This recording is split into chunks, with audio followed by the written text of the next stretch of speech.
میں قربان اس غم پر، اس نے مجھے اللہ کے قریب کر دیا۔ تم بادشاہ سے دعا کرتے ہو، اس سے حضرت سلیمان علیہ السلام کی طرح مانگو، دلیری کے ساتھ، مکمل یقین کے ساتھ کہ مجھے ایسی سلطنت عطا فرما جو میرے بعد کسی کو نہ ملے۔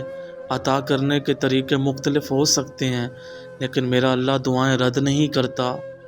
زندگی کا حسن، زندگی میں سکون تب ملتا ہے جب ہم اپنی توقعات کم کر کے شکر گزار ہونا سیکھ لیتے ہیں۔ جذبات بھی حقوق کی طرح ہوتے ہیں، جو مستحق نہ ہو اسے دینا ضروری نہیں ہوتا، اور اللہ صبر کرنے والوں کا اجر ضائع نہیں کرتا۔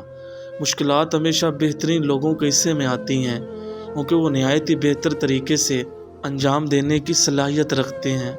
بہت غلط ہوگا سب صحیح ہونے سے پہلے۔ اگر شوخی کی عمر میں انسان کی ذات میں ٹھہراؤ آ جائے تو زندگی کو ایک خط لکھنا چاہیے۔ اس میں لکھا ہو، زندگی عمر کا ایک حصہ بنا معذرت کے کھا گئی ہے۔ اللہ پر بھروسہ اس پھول کی طرح رکھو جو راستے کے کنارے اگتا ہے، جسے نہ کسی نے بویا ہوتا ہے، نہ کوئی راہگیر اسے پانی دیتا ہے، اللہ ہی اس کا خیال رکھتا ہے۔ میرا اس بات پر یقین ہے کہ جو چیزیں میرے لائق ہیں وہ مجھ تک آنے کا راستہ کبھی نہیں بھولیں گی۔ منظر دیکھنے کی صلاحیت سب انسانوں میں قدرتی ہوتی ہے، مگر پس منظر دیکھنے کی بصیرت ہر کسی کا مقدر نہیں ہوا کرتی۔ عام انسان تنہائی کا زہر برداشت نہیں کر سکتا، جو کر جاتا ہے وہ عام نہیں رہتا۔ لوگ حسد انسانوں سے نہیں بلکہ ان کی زندگیوں میں موجود خوشیوں، سکون اور نعمتوں سے کرتے ہیں۔ اللہ کی محبت ہو، نماز سے عشق ہو، دعا پر یقین ہو، صبر کی راہ ہو تو منزل کا ملنا یقینی ہو جاتا ہے۔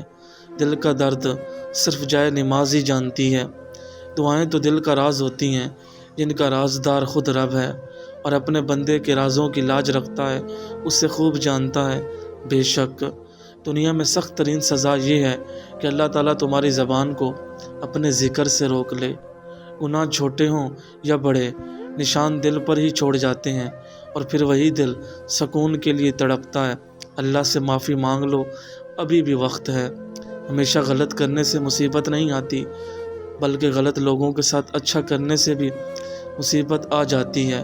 ذہنی سکون چاہیے تو ہمیشہ اس شخص کا انتخاب کریں جو آپ کو اپنے رویے سے سمجھائے کہ آپ کتنے اہم ہیں۔ 3 بڑی آزمائشیں جن کے بعد تقدیر بدلتی ہے: شدید نقصان، پیاروں کی جدائی اور خواہشات کی قربانی۔ انہی آزمائشوں کے بعد تقدیر بدلتی ہے۔